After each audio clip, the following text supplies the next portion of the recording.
Steve Hilton, host of Fox News' The Next Revolution with Steve Hilton. He's also former UK Prime Minister David Cameron's senior advisor. Good to see you, Steve. Hey, Liz, great to be with you. What a day. Yeah, really. Steve, you know, the Kremlin, and you know this, the Kremlin always plays both sides against each other. It's a classic destabilization tactic. Russia long employed that in the Ukraine. And you know what? There were contacts between the Trump team members, including Michael Flynn and others, and Carter Page, with Russia. But the broader story here, Steve, and I'd like your thoughts on this, is this about criminalizing policy differences and spying on your political opponents?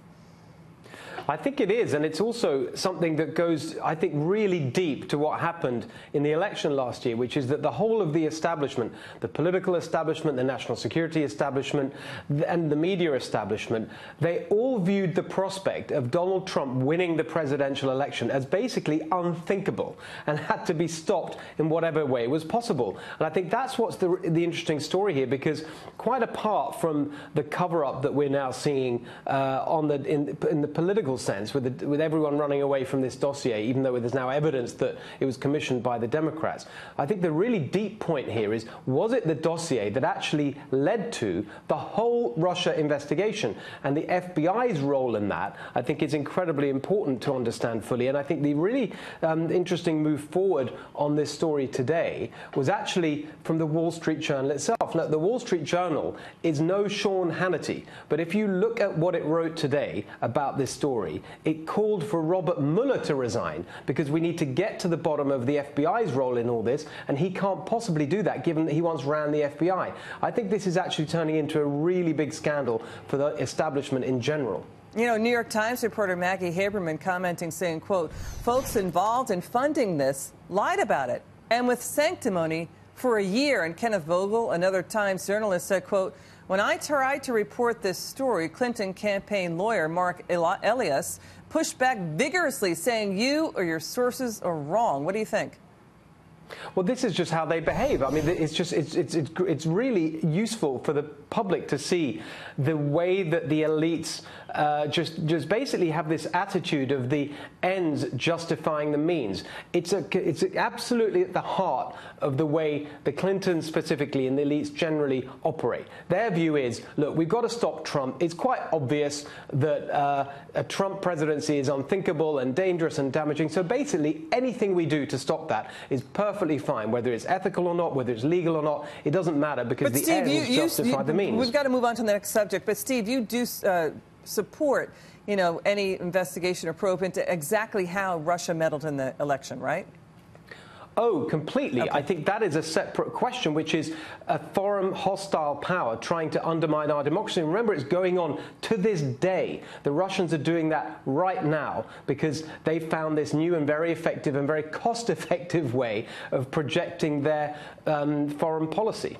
Yeah, through social media as well. Let's get to this story. An FBI informant who was under a gag order has now been cleared by the Justice Department to tell lawmakers what he knows about the Uranium One deal. It's now being called a Russian bribery scandal.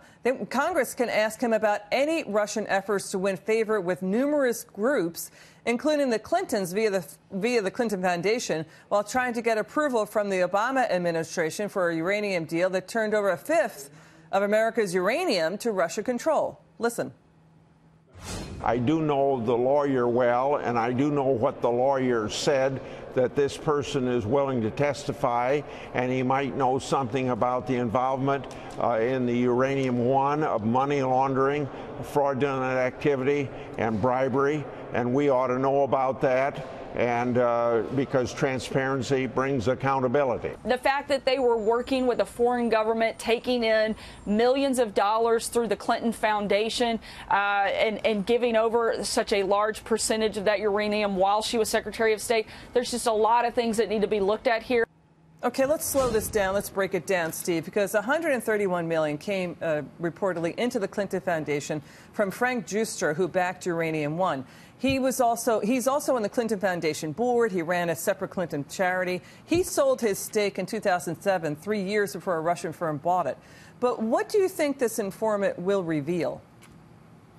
Well, I think that he'll reveal what's been hinted at, but without any evidence, which is that this was a major strategic play by the Russian government, by Putin, using all different kinds of means to try and get his hands on a bigger share of the uranium market, because remember that Russia is, above all, an energy-dependent state, so energy resources are crucial to their economy and their national security, and so this was a really serious operation, and I think that some of the direct contacts with people around the Clintons is what we haven't really seen evidence of yet, and I think that's what we're going to learn. Yeah, you're right. Russia's basically a third world economy, and the U.S., though, does need its atomic resources. I'm just curious about why this guy had a non-disclosure agreement when everybody in government is leaking around this subject, right? Exactly. Yeah. It's crazy. And it's about time that that was lifted. And frankly, I think we were hearing from Congress that even if it hadn't been lifted, they would have subpoenaed him anyway. So we would have got there in the end. But there's a very bad pattern, actually, is going on. Paul Ryan was critical of it again today, where you have the Justice Department, the FBI, not giving the information that Congress is asking for, even under this administration, to get to the bottom of all this. Wow. Well, this is a heck of a story. We're staying on it.